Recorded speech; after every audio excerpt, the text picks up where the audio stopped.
Assalamu alaikum everyone, welcome back to the channel.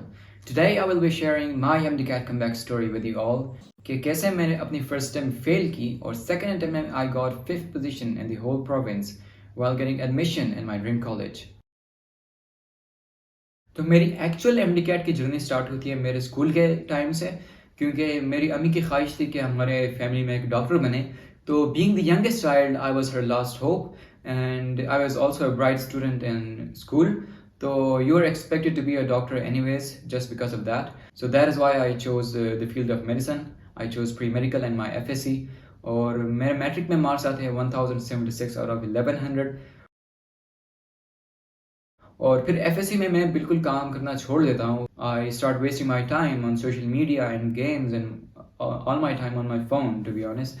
तो second year में तो मैं कॉलेज जाता भी नहीं और उससे मुझे काफ़ी नुकसान होता है. मेरे एफएससी के मार्क्स काफ़ी कम आते हैं और जिससे मेरी एग्रीगेट भी काफ़ी इफेक्ट होती है. और मेरे एफएससी में मार्क्स आते हैं 992 out of 1100. So that is how my FSC comes to an end.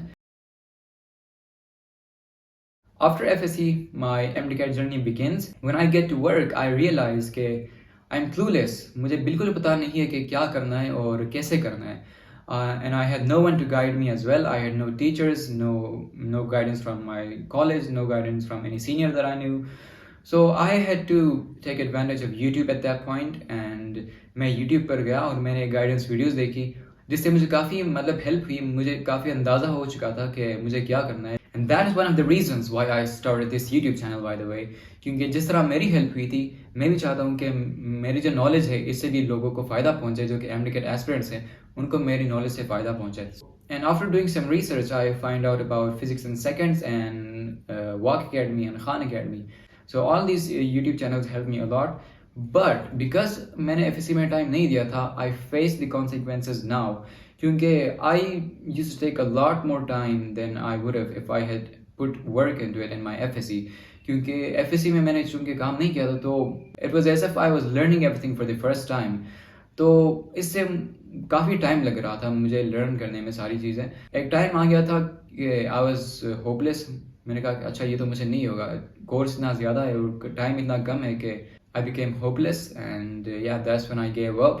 लेकिन फिर भी I tried my best कि जितना स्कोर कर पाऊँ मैं कर लूँ. इवन दो जब मैंने कॉन्सेप्ट्स लर्न किए थे, जो चैप्टर्स मैंने लर्न किए थे, वो कॉन्सेप्ट बिल्कुल सही थे, लेकिन I was very slow at that point and because of that I couldn't finish the syllabus.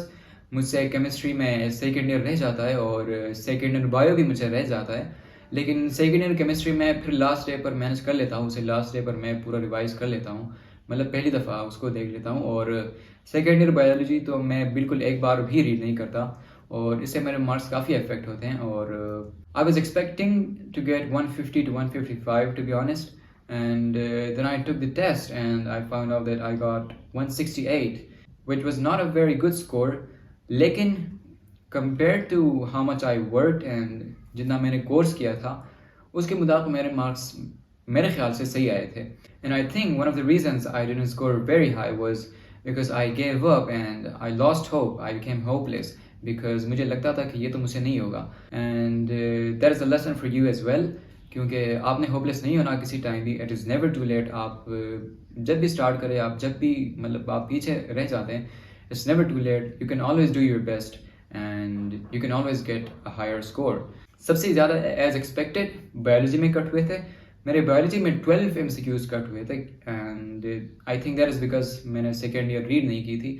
और फिज़िक्स जो कि मैंने टाइम पर फिनिश कर लिया था उसमें मेरे 2 MCQs गलत हुए थे. और केमिस्ट्री भी इतना बुरा नहीं था और बाकी सब ठीक थे, लेकिन बायोलॉजी में मेरे 12 MCQs गलत हुए थे. And yeah that is how my first test went. लेकिन बाद में पता चलता है कि लोगों ने उसमें ब्लूटूथ इस्तेमाल किया था हाई स्कोर करने के लिए और इसी वजह से वो टेस्ट होता है कैंसिल और बाद में टेस्ट रिकंडक्ट होता है, लेकिन इस बार लेता है KMU. KMU के टेस्ट के लिए मैं खुद को सही से प्रिपेयर करता हूँ. मैं टाइम पर सिलेबस भी कंप्लीट कर लेता हूँ. इतना सही नहीं होता लेकिन फिर भी मैं कंप्लीट कर लेता हूँ. लेकिन इस बार कुछ और मसला आता है. टेस्ट देने के बाद मेरे आते हैं 176, which is not a bad score to be honest. I was expecting to get at least into some dental colleges. लेकिन मेरा एडमिशन नहीं होता, मेरा 1 एग्रीगेट से रह जाता है फिर. और Once again, I get cooked in biology this time, क्योंकि मेरे बायोलॉजी में फिर लास्ट टाइम 12 गलत हुए थे और इस बार 11 गलत हुए थे, and not for the same reason. इस बार मैंने बायोलॉजी की थी but still I got a less score in biology. Why? क्योंकि केएमयू ने आउट ऑफ सिलेबस और फेडरल से एमसीक्यूज लाए थे, और उन्हीं एमसीक्यूज की वजह से काफ़ी स्टूडेंट्स के मार्क्स जिनके अच्छे भी थे पहले टेस्ट में, उनके फिर बाद के टेस्ट में ख़राब हो गए. I was one of the few students जिसके टेस्ट में फिर इम्प्रूव हुए थे मार्क्स, लेकिन मोस्ट स्टूडेंट्स जो कि अच्छे स्टूडेंट्स थे उनके पहले टेस्ट में 180 प्लस थे और सेकेंड टेस्ट में उनके 180 से कम थे, 177 176 इतने आए थे जिनके 180 प्लस थे. सो आई वॉजंट डिसअपॉइंटेड क्योंकि आई न्यू कि मैंने अपना 100% नहीं दिया था, लेकिन या I don't make it again this time. So that is how I officially become a repeater. So in my repeat year, first of all, I analyzed my first 2 tests and I realized कि मेरी bio सबसे weak थी. मेरी physics strong थी, मेरी chemistry strong थी, and bio where other people score higher than the other 2, I was the weakest. So I realized कि I had to work on my bio this time. इस बार मैंने ये इरादा किया था कि मैं जल्दी स्टार्ट लूँगा, जनवरी से लेकर मई तक मैं अपना कोर्स ख़त्म कर लूँगा एक बार, लेकिन yet again I fail. क्यों? क्योंकि फिर मैंने टाइम ज़ाया करना शुरू कर दिया था, क्योंकि I thought कि I have a lot of time but I didn't, and I bought the Engicon course as well for my motivation कि जब मैं कोर्स बाय कर लूँगा तो शायद मैं सही से काम कर लूँगा. मैंने फिजिक्स और केमिस्ट्री के लेक्चर्स ले लिए, वो ऑलरेडी स्ट्रॉन्ग भी थी लेकिन फिर भी मैंने लेक्चर्स ले लिए, लेकिन बायोलॉजी के लेक्चर्स मैंने वहाँ से नहीं लिए, and I only read my book and took some YouTube lectures for some topics that I didn't understand. So from January 2024 to June 2024 मैंने कुछ ही बायोलॉजी से चैप्टर्स किए थे, और then I started seriously studying after my FSC improvement exams. That was in June I think, which is about exactly a year ago.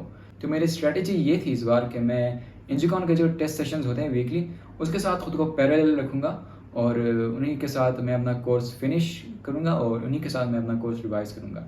तो पहले तो 2-3 हफ्ते सही जाते हैं, मैं उनके टेस्ट पहले 2 टेस्ट दे देता हूँ, लेकिन उसमें मेरा स्कोर काफ़ी ज़्यादा आता है 170 एंड 175. तो I get a bit over confident and I made a mistake again. I started getting slow again.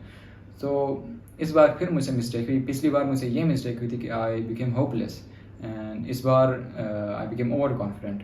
तो आपको क्या करना चाहिए? आपको बिल्कुल ओवर कॉन्फिडेंट भी नहीं होना चाहिए और ना ही होपलेस होना चाहिए. बिल्कुल बीच में एक स्वीट स्पॉट होनी चाहिए जिससे आपकी स्टडीज इफेक्ट ना हो और आप मोटिवेशन के साथ स्टडी करें. तो इस बार फिर मैं अपना कोर्स टाइम पर सही ख़त्म नहीं करता. आई barely finished the syllabus on time and I revised it only once. But then मेरे कॉन्सेप्ट सही थे और I practiced some MCQs as well. And then comes the day of the test.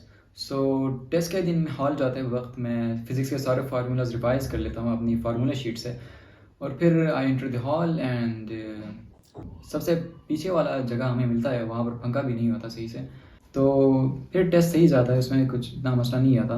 And I actually do it 20 minutes before the time ends. So coming out of the test I was expecting to get around 180 plus and I was hopeful कि admission शायद इस बार हो जाए. सो test देने के बाद मैं घर आता हूँ और कुछ घंटे बाद ही केएमयू वाले अपना की अपलोड कर लेते हैं, और मुझे जब पता चलता है तो मैं चुपके से अकेले अपने कमरे में बैठ जाता हूँ और मैं अपना स्कोर चेक करना शुरू कर देता हूँ. और starting of I get 3 wrong in the first 8 questions and I was like okay I'm not making it again this time. लेकिन I continue to check my score और when I finish I realized कि मेरे 190 आए हैं MDCAT में. तो I couldn't believe it, I couldn't believe my eyes. So I gave my brother the key and told him to check the key without telling him my score, and he also said it was 190. So at that point I realized that yeah, I've made it, and I've made it to KMC. 1 year ago in my diary I wrote that 190, that is my goal, and you can see it on the screen as well. My mom was the happiest because she wanted there to be a doctor in the family, and to finally see her getting her wish come true, that was very emotional, and that was probably the best day of my life to be honest. और इस सारे scene के बाद फिर KMU एक ceremony arrange करती है जो कि टॉप 5 में आए हैं पूरे केपीके में. तो वहाँ पर हमें सर्टिफिकेट देते हैं और कुरान मजीद भी दे देते हैं, और वहाँ पर हम अपने फ्यूचर फेलोज़ और फ्रेंड्स से भी मिल लेते हैं, और इसके अलावा इंजीकॉन से भी मुझे कुछ इनामात मिलते हैं, उसमें ट्रॉफ़ी भी होती है, और कॉलेज से भी मुझे कुछ ट्रॉफीज शील्ड्स वगैरह मिल जाती हैं. So yeah, that is how I made into my Dream Medical College after failing my first attempt and not giving up and not losing hope and learning from my mistakes and finally making it to my Dream Medical College. So I hope my journey inspires you all as well, and to all the MDCAT aspirants watching this, just believe in yourself. You just need to believe. Give your 100% so that you won't have any regrets later on. And I hope you make it. Good luck. And for more future videos and valuable content, do subscribe and like my channel. And I'll see you in the next one. Peace out.